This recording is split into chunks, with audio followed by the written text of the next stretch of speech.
All right. Good morning, Dan. We're on the cusp of hunting season, man. This is an exciting podcast as we're both fired up, and we will have our bow in our hands tomorrow and be bow hunting, which is pretty exciting.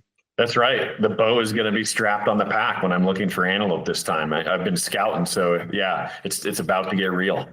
Yes, 100%, man. I'm so pumped. Yeah, I got a big tour I'm going to take and some good spots that I want to go to that I've learned before. So, yeah, this is a great podcast as we talk what's front of mind right now for you and I. And we talk the mental game and making plays, getting our mind right.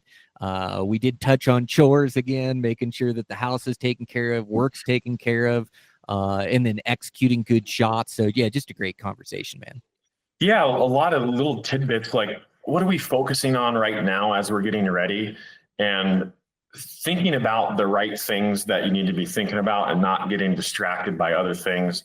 It's go time. And our Super Bowl, as Brian likes to say, our Super Bowl is coming up here, and we want to be at the top of our game. And so we're checking our bows, we're checking the tune of our bows, we're checking our equipment. Little tip that Brian threw in there that I like too is a little ice tip by freezing your own ice, because you can drink the water when it's thawed out and you're not wasting all your money on ice. So a lot of little tips came out in this podcast as well. And so, yeah, it's just a perfect game time podcast. I know you guys are going to enjoy it. Yep, 100%. We've got a new sponsor on the podcast. It's our buddy Travis Nowotny for Goat Knives. So pumped to team up with him on the podcast. And so I'm hoping, I think my new fixed blade knife is waiting for me down at the PO box. And then I've used his custom tour, which is his replaceable blade knife, for years. And he actually gave us some to give to you guys on the podcast. So it's amazing. We tried to make it as easy as possible. All you got to do is follow Life of a Bow Hunter, follow Goat Knives, and then comment, send it on the Instagram post that's up now, and you'll be entered to win. So you got a couple of those knives there, Dan? Yep. So we have the chamois, and I use the chamois. This is a fixed blade. There's something nostalgic about using a nice fixed blade knife, cheap knife. Even if you're an ounce counter and you want to cut weight, I still like this knife. When I used it in New Zealand, I don't think I had to touch this thing up once, just like a nice hard steel. Did a bunch of red deer with it. And I think actually all these I left in New Zealand because of these knives, this knife so much that I just gave it to them because they were in love with it. But so we're going to give away a chamois, and then we're going to give away this Capra Hunter TI as well. And we're going to do this every month. So just because you might miss out once or you don't win once doesn't mean that you're not going to win in the future. But your classic 60A stainless steel replaceable blade style of knife, I love these for the fine detailed work and the caping and stuff like that. The titanium handle, and then this is actually a multi-tool because you have your hex keys that you can put in the handle right here, and there's several different sizes. And if you're a bow hunter, you're very familiar with hex keys, from your sight to your limb bolts to your rest and everything else in between. All these different sizes of hex keys comes with this Capra Hunter TI that you can use in the backcountry. And then both these knives have the little hex key spot in the handle to actually turn the hex key. So it's a little bit primitive, but it's supposed to be. You're backcountry hunting, you're ounce counting, you're bringing as little weight as possible. So you have the tools if you need them. But yeah, check them out. Follow our personal pages too, Brian_Barney and Dan Pickar, of course, Life of Bow Hunter and Goat Knives. Follow all those pages on social and comment, send it, and you're going to be in the running to win one of these knives every single month. So be sure to make your comments and get in on this. And just because, once again, that you didn't win one month, there's going to be several opportunities. We're going to be giving away a knife every podcast is what it is, the chamois and the Capra Hunter TI. So, and then they'll also be engraved too with Life of the Bow Hunter. And this is, a custom run of these with the engraving. And this is the only place that you're going to hear about this giveaway is right here on the podcast. So make sure you don't miss it. Yeah, that those Allen keys saved my hunt one year. When you're a backpacker, I always like tools that'll do multiple jobs, right? As one tool that'll do multiple things. And my quiver came loose on a hunt. And this is a good reminder to check all your Allens, check your bow before you leave. But my quiver was loose and it was held in by Allen keys. And the Allen key was bigger than the Allens I carried. And I had that knife and I had the right Allen key for it. And I was able to tighten up my quiver so it wasn't loose so I could make a shot on a buck. So it absolutely saved my hunt one year. So yeah, just great products. Thanks a bunch to Travis. Thanks also to Cutter Stabilizers. So another small company that builds great products. I believe the best stabilizers on the market. They're carbon fiber, they're strong, they're great connections. You can add and subtract a weight as you need it on the end to help the hold of your bow, to help the reaction of your bow. And it really helps me make shots in the field. Couldn't be more pumped with the stabilizers. There's different lengths for your different personal preference. Just absolute great products by Cutter Stabilizers. Yeah, take your pick. I mean, we all use stabilizers. Well, you should if you're not. But very adjustable, quick detach, great for traveling, as sleek as it can get. They're not going to catch the wind on you. So it's a premium product, and that's why with this podcast, it's so fun to do. Is when we've used the product, we believe in it wholeheartedly. We talk to the company, and we want to work with them, and we work with them, and we're very blessed to do that. We're not pushing products that we don't believe in. These are products that we absolutely use and love, and so when we're able to work with companies like this, it just makes it that much better. Yeah, 100%. Yep. Yeah, great people, great companies, great products, and we're using them on all our hunts. So yeah, go check those out. And yeah, we have a new Beyond the Grid dropping. So I'm pumped. My 7.7 film came out. Great reception on that one. We talk about it a bit in the podcast. And then you've got a new episode that's probably released by the time this comes out. That's another great elk hunt where you got charged by a grizzly, man. That's wild. Yeah. New episode coming out. Yeah, check it out on Eastman's Hunting Journal's YouTube channel. Another episode of Beyond the Grid. But yeah, I got charged by a grizzly bear. These bears last year, they were so hungry. They were hunting. There's not a lot of animals, back in the wilderness and 14 miles back in there. So it's way remote, and these bears are just on the prowl and hungry. And you can kind of see his reaction. I actually barked at him with a bugle, and he came just running in like a mad dog. So check out that episode. It's pretty exciting. Luckily, I didn't have to shoot the bear or anything, but I'm not going to give you any more details. You're going to have to watch the episode. But it's an exciting one, and ended up getting my hands bloody at the end. So just a great adventure. It's what we live for, is these wild adventures in the wildest places, and just with the hopes and the chance to arrow, a nice mature bull. So just another classic adventure. I know you guys are going to love it. Check out Beyond the Grid and our other podcasts here that we have at Eastman's, the Eastman's Hunting Journals podcast, and Western Huntsman. And yeah, of course, Eastman's Elevated. Can't forget about Eastman's Elevated, another great podcast, and the collectives too. The Elk Collective, Deer Collective. We have a bunch of new content that we posted on those this summer. The breakdown, that's one of the new lessons on the Elk Collective. And it's literally the play-by-play narration from our hunters, from Brian, from Jordan, from myself on our episodes, our Beyond the Grid episodes. What are the steps that we're taking? What are the decisions that we're making to make or break a stock, a situation, and a hunt? So it's a great learning tool. It's not too late to get in on that and check out that new content that we have. Use code LOB, Life of the Bowhunter, and you're going to get a massive discount. I think it's like 75% off discount just for our podcast listeners. So yeah, get in on that. And what else am I forgetting, Brian? Yeah, just the magazines. And then I forgot something. So with Goat Knives, we talked about the drawing. We also have a promo code for Goat Knives where you can save 15% and purchase one of those knives. So any of their knives at Goat Knives, just enter in LBH15. That'll save 15% on Goat Knives.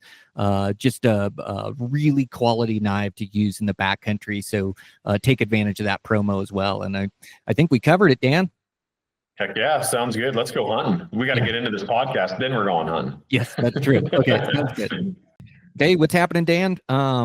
Man, we're right on the cusp of opening day. Like today's the 14th. We're recording this podcast, and I think you'll be hunting and I'll be hunting. It's going to be fun here. Yeah, it's already here. It's crazy how fast time flies. And prep, I was scouting yesterday, and yeah, here we go. Can't wait. Yep. I've got all my ducks in a row, and I just was busy packing this morning. It's kind of the first rip of the season, so I want to make sure I don't forget toilet paper or sleeping bag or any of that important stuff. So yeah, and then just going through my food last year, just throwing stuff away that has gone bad, and just trying to organize my bin so I'm all good to go. And yeah, it's a bit chaotic, but I'll get in the rhythm of things here, get this first trip under my belt. But man, am I excited, man. I love hunting antelope. So this is going to be cool. Yep. Bow shooting good gear. Like you said with the gear, there's always going to be something that I'll forget. It's just how it is. The first trip of the season, the first time you're getting your pack together, you get out there and you're like, dang it, I forgot this or whatever it is, toilet paper, toothbrush or whatever. But that's why we do these, right? We do these early season hunts and work out all the kinks if there's anything that we forget until we're dialed for our backcountry hunts coming up here in a couple of weeks. Yeah, I'll brush with dirt or I'll wipe with my sleeves. I may be having a couple of half shirts, but we'll make it all work and get out in the field. As long as I got my bow and my binos, rangefinder, the main things, yeah, I'll be good to go. But yeah, super pumped. Going to take a rip across the state here and see if I can't personal best that antelope I shot last year was 78 and really looking to crack that 80. I've never shot an 80-inch goat. I've got a ton. Usually my line for shooting them is like a 70-inch plus. And then, yeah, last year I kind of stepped it up. And so this year I'd really like to find an 80, but a 78 looks huge on the head too. So he'll probably catch an arrow as well. But yeah, really looking to personal best and just have some fun out there for sure. Yeah, that's all you can do, right? Is always looking for something next level up, next older age class up. But I mean, even a 75-inch buck, like you said, on the hoof, I mean, that looks big. It's a nice looking antelope. They present well. They look good on a European mount. And so, yeah, I'm with you. Any nice, mid 70s buck is really hard to pass up. Yeah, that's the truth for sure. Well, thanks for helping me plug that new Beyond the Grid episode. I'm really pumped to release that 7.7 that I shot and got a good reception from guys. And so, yeah, it's so fun. It's like you get to kind of relive it. You have that hunt and those highs, and then a year goes by the time we get all the editing done and then get them released. But yeah, it's pretty fun, and I think guys liked it. And man, we've had a bunch of great Beyond the Grids. I see your videos done really well on there, rightfully so, man. It's one of the best elk hunting vids I've ever seen. But yeah, it's kind of fun to see the reception of these videos come out. Yeah, it's been good releases, lots of good engagement and comments from guys, and we always appreciate that. And yeah, just that's the amazing thing, editing these episodes and watching through them is that every little situation, every kill, every encounter, it's so different. And that's the beauty of bow hunting is you can't script it, you can't make this stuff up. You just kind of roll with the pieces as they lay and make the best of a situation. And you just never know, how that arrow is going to strike and how that animal's going to turn and what's going to happen. So, yeah, they're fun, and that's the beauty of bow hunting. And yeah, we have more, Brian. We have more episodes that we're going to be releasing too. Another one this Saturday, which is the 16th of August. By the time you guys are listening to this, that episode will be dropped. What episode is that, Dan? Yeah, so this is the next one that's on the docket is my backcountry hunting in Grizz country, and then I changed states and killed a bull. But just a very exciting episode. Two pretty good bear encounters. A bear charged me, and I didn't have to shoot it or anything, but it's pretty exciting. I mean, for what it is.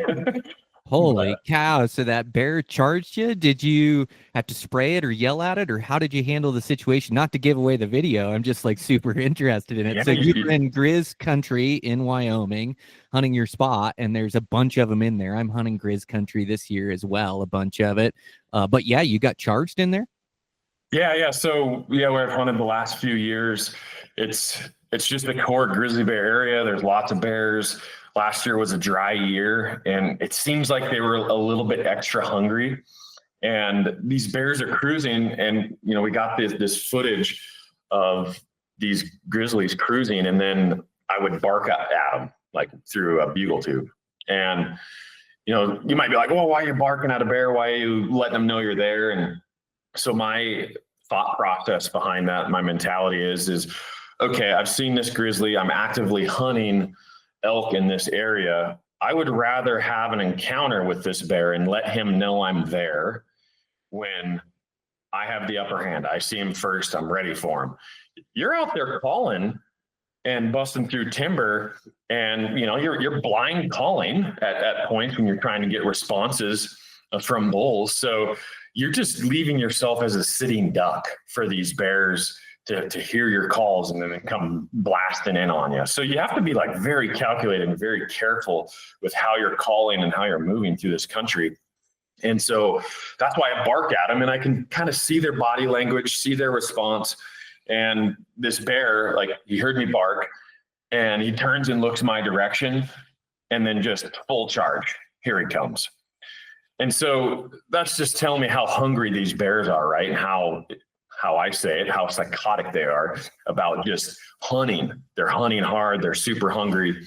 And so, okay, this bear's charging, get out the gun, have the bear spray. And then as he's coming in, of course, I'm yelling, I'm waving my arms, I'm letting them know I'm there. I'm actually not an elk. And so then that bear has to make a decision, right? He's either going to look at you and turn and go the other way and flee, or he's going to not care and charge and try to attack you or kill you. And once again, it goes back to having the upper hand. I'm ready for him. And so I am completely at the advantage. And once again, if a bear is going to come in and I don't see him and he's coming in fast, and I'm not ready for him because maybe I don't hear him, maybe I don't see him just because of the circumstances, I'm so much more susceptible to getting attacked than if I'm ready for him. So I can't stress that enough. And I kind of went over that in the episode. And I know, like the general public watching this, I can't wait to see the comments, honestly, because, I asked for it, I antagonized them, whatever the comments are going to be. But that's what it is having the upper hand. And if you can like blow them out, relatively without making a scene, without making a ruckus, without shooting shots, you're not going to blow up your elk area either. So it's just, things to think about when you're hunting in grizz country. Cause what do you do as bow hunters? We don't want to expose ourselves if we don't have to when it comes to other animals or predators, or, we're there to be sneaky. We're there to be stealthy. We're there to be silent. But in these cases, when I see bears or encounters, or like in this scenario, it was about 80 yards away cruising, I'm going to let them know I'm there. So just, it's something to chew on anybody before they go into grizzly country, before you venture out, is think about how you're going to handle these situations and what you're going to do. And my mindset is, let's prevent a encounter down the road, maybe the next day or a couple hours later where I'm elk hunting. Let's prevent a uncontrolled encounter later by just getting that encounter out of the way when I'm ready for him. Yeah, that's wild, man. I like your thought process. I'm glad you explained it. I can't wait to watch the film. Of course, your first one was so epic, and I'm sure this one will be too. But yeah, I can't wait to watch it go down. But you make good sense too. You're also educating that bear as well, and then you're ready for that encounter. Like you say, it's a best case scenario to handle it. And a lot of times, I like to get out of there, not let them know I'm there. But this year I'll be hunting thick grizzly country, and you'll be proud of me. I did pick up I did put some calls in my bino harness. I've been practicing a little bit. It's been years since I've even made a peep on a call. Every once in a while I'll do a locate bugle, at night to see if I can locate something. And I've really held off the calls just because I like targeting those herd bulls, and I hunt a lot of high pressure areas, but I'm going into the middle of a wilderness. And, to be honest, I've kind of like missed some opportunities by not calling at some bulls in the middle of the day that are fired up. And so I'm just trying to add more tools to my toolbox and just have an open mind. And I'm not going to go around blowing on this thing every 5 minutes. Like, definitely spot and stalk is my preferred method and what I'll be using. But in the right scenario, in the right situation, I might kind of see like what kind of reaction I can get with some calf calls, maybe a bugle, something like that. So, the grizzly bear thing is something I will have to worry about. And like you say, calling like that to watch a bear, like I wouldn't think it elicit that kind of reaction from a bear. I think it's good to like, okay, read the situation. I will be calling in thick timber. Let's see what this bear does. And you make a call and he runs at me. Like, I would never think that would happen, but that is a best case scenario where I do have the upper hand. I do see him coming. I can educate that bear. And if you don't do that, if you hadn't made that move, who knows, Dan? Like 2 days later, you might have been calling in some thick timber and that thing shows up, right behind you and dang near on you before you ever get a chance. So, yeah, man, there's a lot of keyboard warriors out there. I'll say there's a handful. Most everybody is positive, and all successful people, like, those aren't the guys that are leaving some of those comments. And some of the stuff, like, I just have to ignore it and not engage or not get into it. There's a lot of people that want to judge, and we are in the public eye. I get it. But man, they like to judge every move we make in the YouTube comments and some on social media. And for the most part, it's 95% positive. But boy, there is a few out there that like to judge you from behind a computer screen and tell you what you did wrong. Yeah, oh yeah, yeah. No, that's the part of it. Like I say, bring it. I welcome all sorts of comments, and whether it's positive or negative, if you're getting outright nasty, then it's just going to get deleted. But yeah, it's all good. It starts conversations. It encourages engagement. So yeah, the keyboard warriors. It's all good stuff. Probably the biggest thing I see is guys that don't understand the lethality of how we shoot elk and why we shoot elk the way we do with the evolution hide compared to like a small fixed blade broadhead. And so that's the biggest one. And you're going to get a kick out of this, Brian. Remember that song, and maybe you never heard it, but Luke made a song with AI, and it was about gut shot Pickar and Beyond the Grid. And because guys were like, there's a couple comments that were like, oh, Dan with another gut shot. And it's like, okay, yeah, that bull went 50 yards and tipped over. So yeah, that's another gut shot. But Luke made a song about it, and I put it in this episode in the credits because it's hilarious. And to the novice eye, this bull that I shoot, it's in the paunch, right? It's quartering away, and it looks like it's in the paunch. So I'm sure there's going to be all sorts of great comments. And the bull, I don't even think he made it 150 yards. But yeah, I mean, that's the big thing. We talk about this all the time, and with these hybrid broadheads like the Evolution Hide. For me, it's changed how I view, and it's changed the definition of lethality when it comes to a broadhead and shooting an elk with a broadhead. And I do believe that, some of these shots that we make where you're shooting them a little bit far back, quartering away, and the exit is, out the back of the lungs. I mean, you get liver and lung, and you're crisscrossing that diaphragm. But if you were to shoot some of these shots with some of these small cut on contact, like little tiny broadheads that these guys shoot for penetration, you're not going to get a blood trail, and you probably won't find that animal. And so, like, I get where guys are coming from when they see these shots that are a little bit far back, but they just don't know what they don't know. They because of how these hybrid broadheads. I mean, we're talking a 2-inch hole, and we've preached about it for years. If you crisscross that diaphragm and you run it through liver and at least one lung, they're not going to go anywhere. I've seen it time and time again. They can't go anywhere with that big hole in them. So it's changed the game. And so I think that's a fun part of it too, is is talking about, because we geek out about this stuff, right? I mean, the lethality of broadheads and shot angles, and there's a science to it, and then there's a perception, and then there's a reality, and then you have all these options, with mechanicals and fixed, and so it's definitely a rabbit hole that us bow hunters like to go down. But I'm still learning about it all too. And I think, the more that you take a sample, meaning the more times that you're shooting an animal with an arrow, whether it's a fixed or these hybrid broadheads, you're gaining these data points where you can make an educated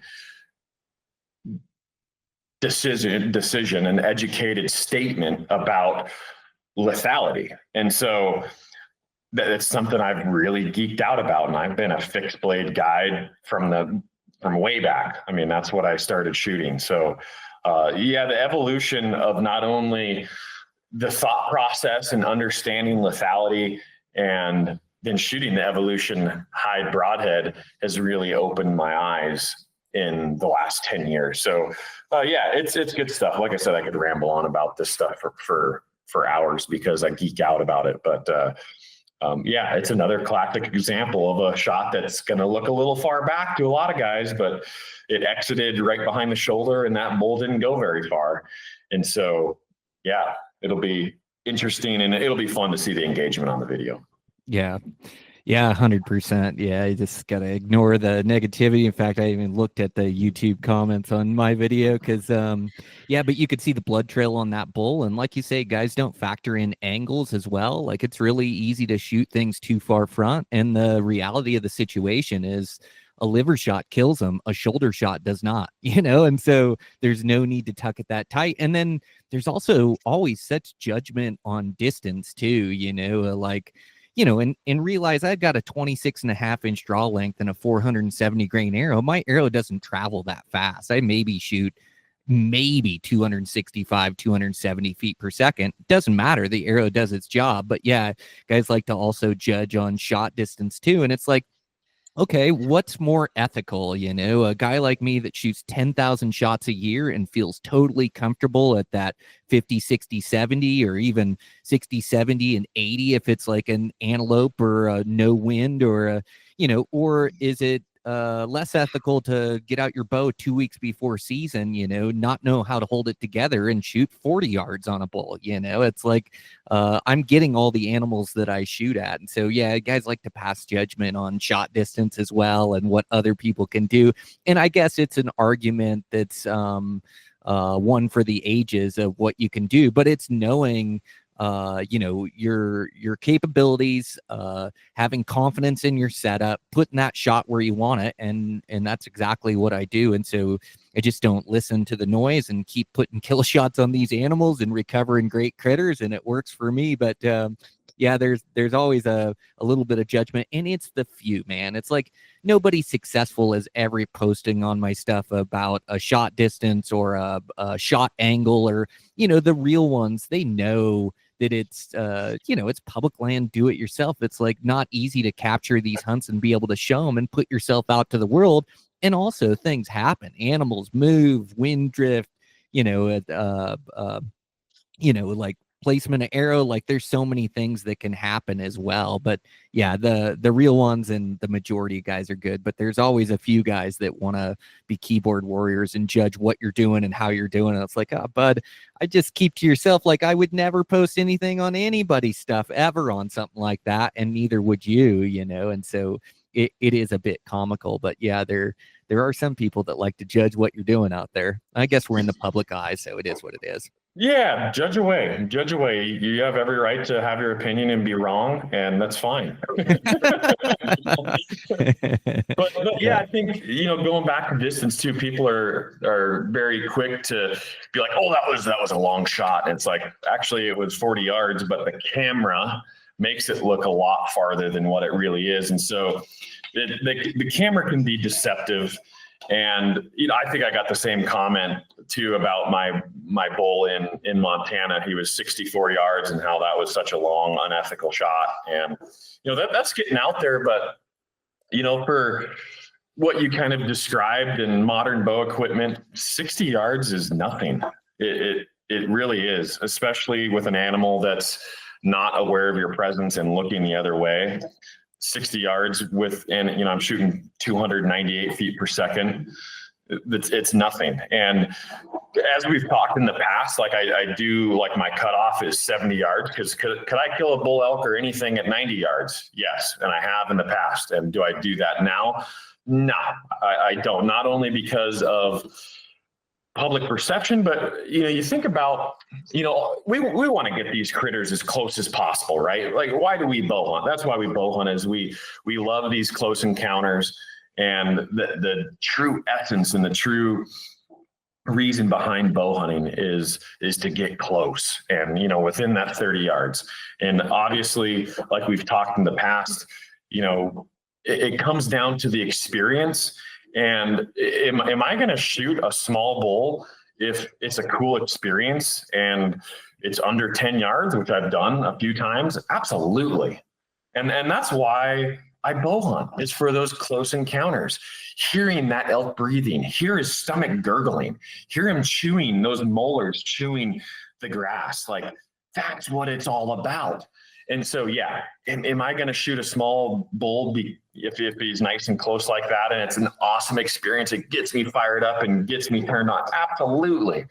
And obviously, yeah, I'm searching for that older age class animal, but yeah, it comes down to, what does bow hunting truly mean? And so when we do these videos, that's always at the forefront of our minds, right? And our goals, and we want them as close as possible. But let me tell you, if there's an animal and my target animal that's 60 yards away or 64 yards away, slightly quartering away and looking away from me and standing still, and there's no wind, I am going to kill it.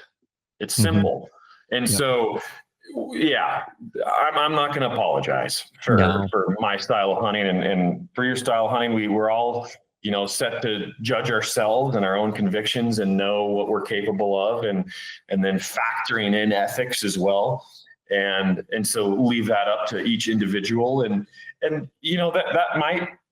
it should be an ever changing thing, but it should be something that you're thinking about all the time. It should be something that you're focusing on every hunt: ethics and getting close and taking the right shots and not rushing something, and probably not shooting at something if it's alert and looking at you and it's 65 yards. A lot can happen. So there's all these factors, right? But it comes down to reading the animal's body language, bottom line.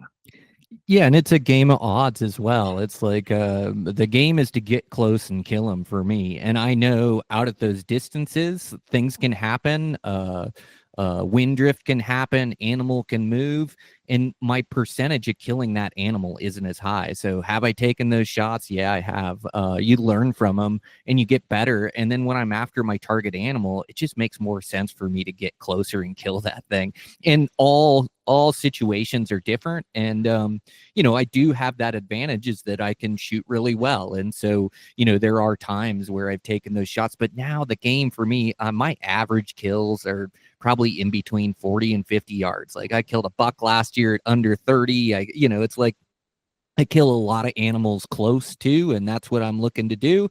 The game is to get close and kill them. And if you're settling for these longer shots too, the 70, 80, even 90-yard shots, if you're settling for those shots, your percentage of making a quick, clean kill go down, to where, can I make those shots on a target? Can I make those shots on an animal? Yes, I can. But can I also get 20 more yards and put a shot right where I want to put it and watch that thing tip over? Yes, I can. And that makes more sense to me. There's less that can go wrong. And like you say, it depends on the situation and the animal and there's so many factors. If it's really windy, I can't even make a 40-yard shot. I'm going to have to get 30 yards or 25 yards to kill that animal in that wind, due to the wind drift and due to my hold and my pin going every which way. And, I've tried a 40 or 50 in the wind. I know what my arrow does. And so I've got to get closer. And so every situation is different. Or there's a buck I killed in the Dakotas a couple years back that the snow was really crunchy and it was totally still and calm, and able to put a good shot on that buck at a further distance. And that one worked too, And so every situation is different, but that's also why I've worked so hard behind this bow every single day, tens of thousands of arrows, is to be ready for these moments, no matter where the shot distance comes. But we all have to make our own decisions on it for sure. And Western hunting is way different than whitetail hunting too. Yeah. Oh, yeah. So much different dynamic situations, especially spot and stalk. It's hard, right? I mean, spot and stalking and getting within 30 yards, spot and stalking is, in my opinion, that's not ideal. Like I love 40 yards because you're close for an easy kill, but you're not too close. You can still get away with some movement. If you're inside much closer than that, I mean, they just pick up on things so much easier. They hear you, like things that are not audible to your own ear, they'll hear you on when you're within that 35, 30 yards, especially if it's calm out. So it's so much different than tree stand hunting or any other style of hunting, the spot and stalk game is, and your average shot is going to be a little bit further, but that's why we build these forgiving setups and have these forgiving arrows and, shoot small diameter arrows that buck the wind a little bit better. And the same goes for vanes. And then our broadheads too. We're not shooting giant old fixed blade broadheads. There's nothing wrong with it, but for all our style of hunting out West, we like a little bit smaller, a lower profile broadhead, which is another reason to shoot the hide, the Evolution Outdoors hide, is because you just get less profile. There's less there for the wind to blow around. We're going antelope hunting here this next week. We're probably going to be in the wind, right? That's just the way it is when you're antelope hunting. So things are a little bit different, and it's just optimizing your setup and your gear to, give you better odds to find success. That's what it boils down to. Yeah, 100%, man. Yeah, my setup is geared towards Western hunting, geared towards wind, geared towards the shots that I like to take. And yeah, those Evolution are grouping great for me too, out of distance. And, I've worked hard on my vane setup to get a quiet vane and to get enough steering, but also a lower profile that doesn't blow around. And so, my whole setup is optimized for hunting out West and making these shots that we're about ready to get. So yeah, I can't wait to cut loose. And, I don't think that we need to defend what we're doing out there. I think, I don't think we're defending. I think we're just explaining some of the things that come in or some of the thoughts guys have, and encouraging to have an open mind for sure and consider some other factors. But dude, it's going to be so fun. I can't wait. And I totally agree with you. That one point you made about 20-30 being too close. I see so many guys that stalk to failure.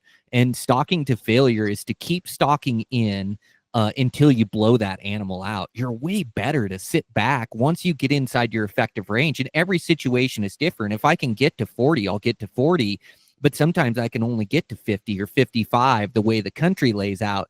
Then I'm going to sit there and let things develop. And there's even times where I hold back at 70, 80, 90, 100. And I'm not looking to make that shot. I'm looking to let the situation develop where then I can get closer. But I probably said it, if it was a drinking game on this podcast, you'd be drunk as all get out if I said the element of surprise. But it really is like not letting that animal know that you're hunting them. And, when you can keep that element of surprise, good things happen. And so, not stalking into that 20-30 yards where the wind swirls and they pick up your scent, where they can hear those little noises and pick up on your presence, or catch you trying to draw your bow or come up at those close yardages. They just don't put up with anything. So I think you stalk in and then you let things develop, or let that buck get up, let them walk out. At least for me, that's been a huge tactic or a huge component to my success out West, is just learning to not stalk in too close as well. Yeah, absolutely. And we talk about that too. Some of our tactics, if we can get into that bubble, within 70. And a lot of times you might not be able to get it any closer. You run out of cover. You have too many eyes, whatever, if you're hunting a herd bull or something. But if you can get within 70 and it's up to that buck or bull to make that last move, that is ideal. That's a controlled situation. You're set up, the buck making the last move. You have a little bit more time to gather your yardage and focus on the right things that you need to be focusing on when you're not moving, when you're staying put and you're waiting and your arrow's knocked and you're focusing on the yardage. And it sets you up for success is what a situation like that does. When you're stalking, you're sneaking in and maybe, the bucker bull hears you and then it's like, okay, now or never, and you have to make a rush shot. You're setting yourself up for failure. You're setting yourself up for maybe a hit that's too high, just rushing things. And so that's why it's really ideal, is just to get kind of within that bubble and then just let that bucker bull make the last move. Yeah, and if I'm being honest, I think one of the ways I'm really trying to improve my game, and I've really worked on this year, is executing quality shots up close. I've actually executed better shots and more precise shots at longer ranges, and not like super long, but in that 40, 50, 60, is I know I need to execute right. I pull on my shot, it breaks, I put that arrow right where I want it. But if I'm being totally honest, Dan, that 20, 30, I've had shortcomings there where I don't place that arrow exactly where I want it because it is so rushed. And I don't focus on my execution because it almost feels like an easy shot. And I punch that shot off, or I force that shot off, and it doesn't hit exactly where I want. Maybe I've got to trail them up further or put another arrow in them or whatever the case is. And so I've really worked hard at, even on those close shots, is to execute really well. It's one of the things I worked on in Hawaii, I've been working on the last couple of years, is when I do get one of those 20, 30-yard shots, it's to execute correctly and put that arrow exactly where I want it, trying to get out of that mindset of it's an easy shot or it's too close. And even if he rushes, even if he spooks, it does me no good to miss quickly. It's like I want to put that arrow exactly where I want it. So that's actually part of my game that I've been working on, is making good shots at those close yardages when it happens. Yeah, nice controlled situations and keeping your mind at ease. And of course, it's exciting when they're up close. That's why we do it, right? And that's something absolutely that is probably the hardest thing. When you factor everything in, from the stalking to the hunt, to all your shooting, all the time that you put in, it's the close encounters, the sub 20-yard encounters that we don't have like dozens of reps with, right? Because I was going to say a rarity, but when you're spot and stock hunting, those just don't happen all the time. And so when we can find ourselves in those really close scenarios, those are great times to really focus on and making learning experiences out of those, and then thinking about them after the hunt and what could I do better and what could I do different? Because like you said, it's hard to keep it together. We don't find ourselves in those situations all the time, especially sub 10 yards. I mean, that's exciting stuff. That's fun stuff. And so to keep your mind, to keep it together when it's that close, I mean, that's huge. That's something to focus on. And I think it's great. And, we've been doing this a long time, but we're never done learning. We never think that we know it all. We never think that we've seen it all. And that's how you should be too, guys listening, is that there's always something to learn. And there's always something that you can do better. And if you look at life and you look at bow hunting that way, like, what can I do better? What can I learn from this? And then move forward and become better from it. That's the kind of mindset that you should have. So true, man. What's your closest shot on an animal? Probably that bull in Idaho a few years ago. It was 6 yards. Mm-hmm. Yeah. That's awesome, man. Yeah, I had a 7-yard shot on a big kicker muley buck where I kind of stalked him in his bed, and the country wouldn't allow for me to like see him or pick him up, and I thought, I just kept stalking down, and I wasn't quite sure where his bed was because he was in this timber, and all of a sudden I saw him pick up his rack and he was right in front of me. I think I called it 7 yards when I paced it off and re-looked at it. But the crazy thing was, I stalked and I had a little bit of wind noise that day. And it was a buck we called Mr. Perfect. He had like a perfect typical frame, like a great buck, and then a couple stickers on him. And all of a sudden at 7 yards, I saw his rack and I was like kneeling right there. And he actually stood out of his bed and he looked right at me at 7 yards, and I didn't move a muscle. And he was just staring through me. He didn't know I was there. And all of a sudden he turned his head forward in the other direction and put his head down to feed, and I was able to draw and just put like a perfect arrow into him right there at 7 yards. Of course, I probably could have like thrown it like a javelin and got him, you know, but he ran down the hill 100 miles an hour, double lung shot, and tipped over and died on this bench. And he was a great buck. He actually completed, I was hunting with my buddy Dan Heverin, and he had arrowed a good buck and I arrowed a good buck like way back in the back country, both velvet bucks, and we went 2 for 2, and that was kind of the close of that deal as I arrowed Mr. Perfect at 7 yards. And it's one of like my most prized encounters, you know. It's so close, you know. But yeah, had a handful like under 15 yards that are really close, but yeah, I think that one was my closest at about 7 yards. Yeah.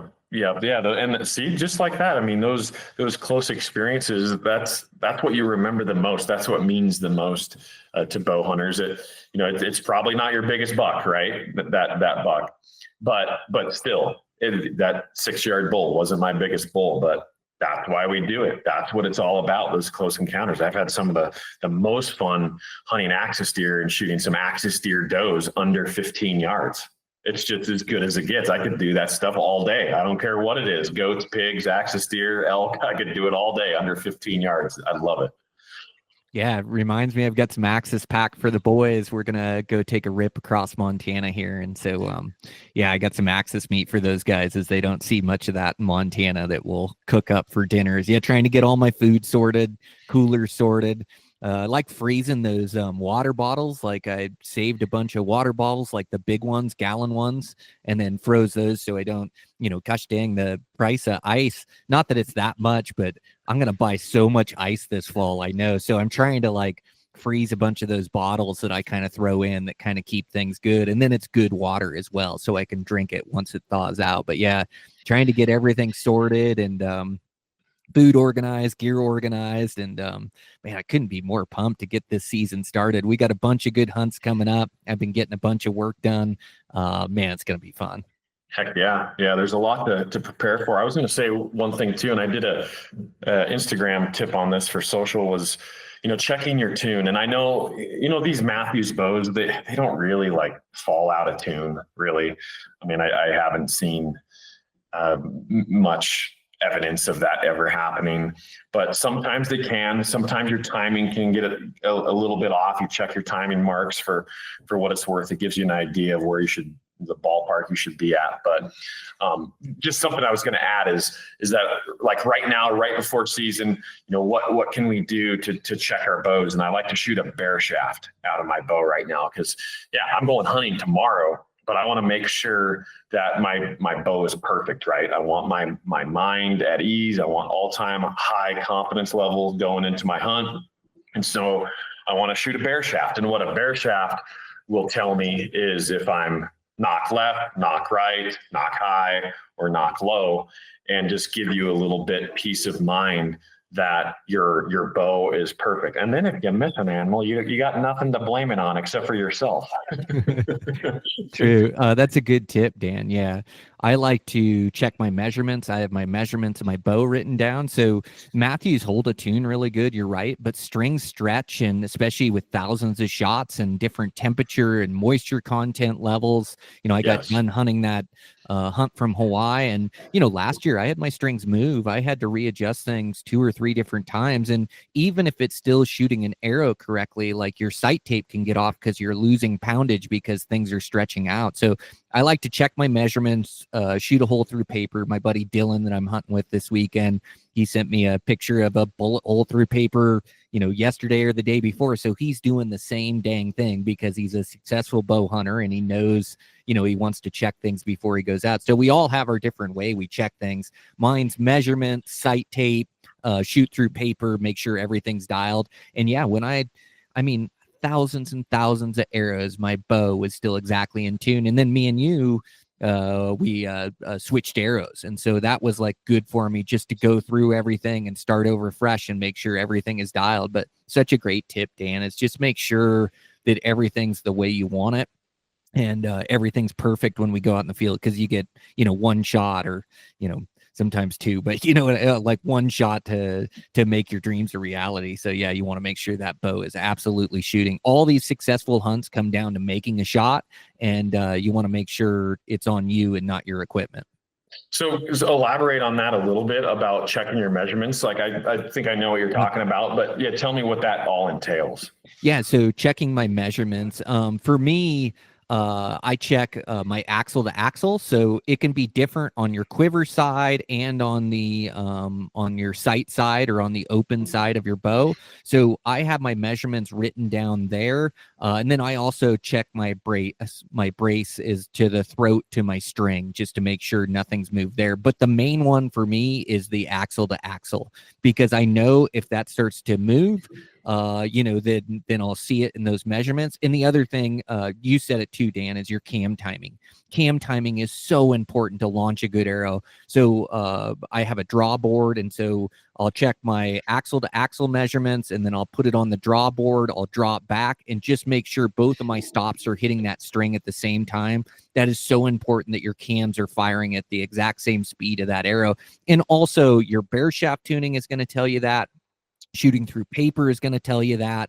But those are a couple things that I like to do. I think that, you could still get a good paper tune and have your string stretch a little bit and lose a yard or two off your sight tape. So I think those measurements are a good thing. So me, I check it on the quiver side, and those Matthews are spot on, where our axle to axle is 29.5, and that's what it should measure. And that's how I set it up. And when I go to measure it, I know it's right on the money, and I check my cam timing, and that's good to go. I know I'm good to go in the field. Yeah, that's a great tip, and I think it's highly overlooked is checking your axle to axle, like you said, 29.5. Your bow is going to work not only optimal efficiency if you're at spec, but it's also going to tune better, shoot better if you're at spec, and of course your cams are in time. But I've had that too on bows that have sat a couple of years, and then I go and I check my axle to axle. And on these Matthew Lift X, it's right to the center of that Allen bolt that contains that Matthews limb shift technology. So just the center of that axle to the other center of the axle. And if it's off a 1/4 inch, which is fairly common if bows are sitting, or like you said, I've seen that too. You're going to these harsh environments. You're going to the tropics, and you're hunting in 90-degree heat, and it's very humid. I've seen things change, and I've talked about that in the past, going to New Zealand, getting everything tuned here in Wyoming, super dry desert environment, and then going to New Zealand and my rest cable stretching because it's so humid there, it's so wet. And another one that I also like to do too is let your bow warm up. Don't let your bow sit in your car for the entire day or something when it's 95 degrees and cook it, but get your bow warm. And that'll help. I feel like it just, if it's going to stretch, if anything's going to change, it will change when it gets really warm. And you don't want to do it for very long, but in with your vehicle for 30 minutes or something, and not like no air and 130 degrees. I'm not talking like that, but make sure like the sun gets on it and we're in 90 to 100 degree temperatures. So if anything's going to move, that's when it'll move. And so, yeah, that's important. Things can shift, and especially traveling, things shift. But yeah, I would say that's highly overlooked, is checking that ATA, that axle to axle length. And like you said, you'll lose feet per second. Like, why is this thing it seems like it's a little slower. My sight tape's off. Check your axle to axle. It probably stretched out on you. Yep. That's exactly it. And then I think you just want to get your mind right. Like, season opens for us tomorrow. And I know, for me, I'm starting to visualize and think of what my shot's going to feel like. I'm real intentional with my practice on my first arrow. I'm real intentional shooting broadheads in my group, probably shooting more broadheads than field points this time of year, making sure my sight tape matches those. And just getting myself ready, because I know when I finally see that 80-inch buck and I'm making a play on him, it's going to be a lot tougher to wrap my mind around quality execution. So just making the decision now. And then also, you're only going to get so many opportunities this season. It's not like you're going to get these endless opportunities at a 200-inch buck or, whatever it is, a 160-inch buck. But these opportunities or these stalks, like getting your mind right to not take any shortcuts and just see what happens, like to really be intentional with your stocks, with your plays, to think through these situations and really try to make the most out of them. Because it's the difference between notching a tag and not, is like making a quality play and then quality execution when you get in that spot. So make the decision now, like how you're going to treat these opportunities when you come across them, how you're going to treat the wind, how you're going to treat your approach, when you're going to not make a stock and be patient when things aren't right. When you get into that position, visualize being in that situation, waiting. And it's so tough to wait for an hour to let a buck stand, but make your mind up now that this is what I'm going to do. This means the most to me. When I get a chance at this buck, I don't care if it's sunny and it feels like it's 150 degrees out there. I'm going to wait for this buck to stand and walk out. And every situation is different, and you will have to adapt to the situation you're given. But really get your mind right this time of year. We're all getting excited, but I know for me, I want to make the best plays possible on these animals and the best shots possible. And I start thinking about it now and thinking about it on the hunt so I can, make it a reality when I'm there. Yep. Yep, absolutely. That's the mindset that you need to find yourself in, and focusing on the right things. And I think it's easy to focus on things that might not matter too much as well when it comes down to game time decisions and getting ready for a hunt and going out on a hunt. But like we've said too, leaving home with your home in good shape. Your wife's good, the kids are good, you've got everything done. You just want to be able to leave and go hunting with peace of mind. And I think if you can go out with a little bit of mental clarity, your effectiveness as a bow hunter is just going to skyrocket exponentially. So, man, that's so important to being in the right mindset when you're headed out in the field on your first hunt this season. So important. Oh, Dan, you would be proud of me, man. You should see my house is spotless. The dishes are done. My wife's been gone for a couple days, hanging out with my older daughter, and she's got the youngest one as well. So, yeah, she's going to come home to a clean house. I suck at yard work, but all of it's done. On my job sites, I had a big concrete pour. I finished the hardwood floors. I did all those big, important things I needed to get done. Another house that we had finished up, I had like a punch list up there, got that done yesterday.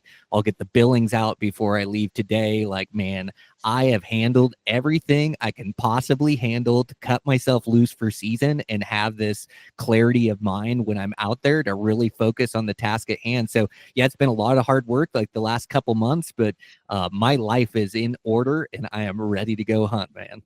Love it. No, I've been going around and told my wife, Eva, I was like, is there anything around that needs to be fixed in the house or whatever? And we have just a toggle switch in the bathroom, and it kind of broke or something, and it was just acting funny. And she's like, yeah, replace that light switch in the bathroom. And I was like, okay, any little thing.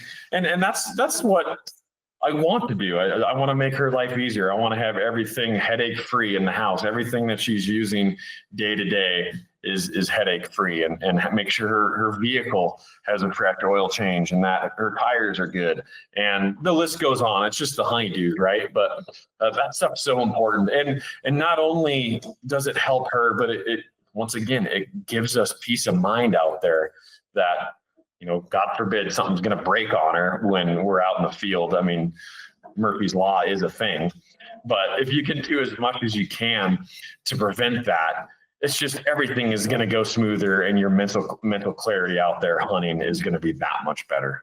Yeah, 100%, man. And you got to make sure all your own gear is dialed. And, it definitely been doing a little internet shopping for food and different things that I need for the hunt. Like I didn't go crazy or anything, but yeah, just getting that good food. Yeah, my oil's been changed on my truck. Tires are good to go. Yeah, it's like taking care of all that stuff. It does make a difference. So, well, dude, time to cut loose and go for it here. I know you'll be hunting hard, and then with hunting season being here and knocking on the door with August 15th, man, it's like mule deer season, elk season is going to be closely behind. So we'll be hunting like crazy. we are going to try to connect throughout season and get you guys a good recap podcast of what we've been doing, moves we've been making. As I think, gosh, when you get back from those hunts and it's so fresh in your mind, I think those are like the best podcasts we do. So looking forward to that. So go have some fun out there, man, and cut loose. We want to thank our sponsors for today's show. We got a new sponsor. It's Travis Nowotny, who's really stepped up on the podcast for goat knives. How amazing are those knives, Dan? Yeah, awesome knives. I had the pleasure of hunting with Travis in New Zealand and using his knives. I'm kind of more of a nostalgic guy to a level too, if I can help it, meaning I love a good fixed blade knife. And so talking to Travis, we're going to give away some of these knives, but the chamois, this knife I used in New Zealand, the steel is incredible. It holds an edge very, very well. It is lightweight. If a guy wanted to use it in the backcountry, it's still lightweight and compact, but we got to pick that one. And then this one too, the Capra Hunter TI, which is your classic, replaceable blade. That's 60A stainless steel blade, and then the titanium handle with your Allen keys that kind of your choice. And these will work on, a Picatinny rail, your bow sight. There's even one big enough for your limb bolts if you had to do something with your limb bolts, but you can kind of just place 2 of those hex keys in the handle of the knife to take with you in the backcountry. And this is, of course, ultra lightweight. So a couple knives. Yeah, we're giving these away, and we're going to be giving these away every month. And hold that one just a little higher, Dan, and then show them where the Allens go into that spot too. Yeah. It's like a wrench as well. Yeah, which is really cool. It saved one of my hunts one year. But yeah, just awesome knives. Yep. Yeah, just kind of a little, it's a multi-tool. It really is. And that's where you put your hex in, is that little hex key in the handle. And the chamois has it too. Oh, wow. Oh, how cool. Yeah. I think mine is waiting for me. I do have the Tour, which I've got packed on this hunt, which I've been using. And then I think I've got that chamois for this antelope hunt waiting down at the P.O. box. So I'm going to swing down there on my way out of town. I like using a real knife too. I haven't, the replaceable blade ones have been great for me, and I love those things and almost use them for everything. But there's something nice about using a real sharp knife that's a real knife too. Like I enjoy it. So I'm going to put that one in my bino harness, hopefully use it on an antelope. But yeah, they're custom engraved, giving them away. All you got to do, me and Dan just wanted to make this as easy as possible. Follow Goat Knives, follow Life of a Bowhunter on Instagram. And then I think Luke put us in a promo. You just got to put in send it on there in the comments, and then you're entered, and we're going to give those things away. So we just posted on social media. I just shared it this morning. And so, yeah, get on there, put send it. We're going to be giving those away. We also have a promo code, so you can save 15% on these knives. So just go on to Goat Knives, put in LBH15. That'll save you 15% on those knives. So, yeah, check that out for sure. Yeah, and make sure you follow Brian_Barney and Dan Pickar on Instagram too. And when you're doing that, follow us, follow Life of the Bowhunter, follow Goat Knives. And if you just write send it on whatever post that we have up, and you'll all be included for this giveaway. So it's pretty easy, and this is for Life of the Bowhunter listeners. I mean, so guys that aren't listening to this podcast aren't going to really know what's going on when you put send it, but we'll know, and you're going to be in the drawing for that. So just kind of a way to give back to our guys. We appreciate you guys, and we love doing this podcast, and I'm excited about them. Not only, we preach about this, that we're so thankful to be able to work with companies that we believe in. We know it's a premium product. We believe in it. We've used it. It's tried and true. And when we get to work with companies like this, it's just that much better. So everybody wins. So thanks for listening. Yeah. And thanks to Travis too for stepping up and doing this giveaway. It's a thanks to you guys for listening to the podcast. And I did see Travis arrowed a great buck the other day. He started off the season right. Arrowed a big heavy one. That guy is so consistent and such a great bow hunter. And it's why he builds great products, as he knows what we need and what we want. Also want to thank Cutter Stabilizer, another small company that puts out great products. Earl Stroll So great bars. I've been using them. A great sidebar mount. He came out with a 3-arrow quiver, and now he's got a new 6-arrow quiver that I don't think is launched yet, but will be coming out. But just great products. He's a bow hunter as well. Make sure to check out that stabilizer setup. It's small diameter, carbon fiber. You can add or subtract weights to the front, all different lengths. Just great products and a great company. So thanks so much to Earl Stroll and Cutter Stabilizer as well. Heck yeah. Great stuff. Cool. All right. Well, thanks a bunch, Dan. That was a great conversation. Man, good hunting to you tomorrow and for the rest of the season, and we'll catch up when we can. Sounds good. Likewise, buddy.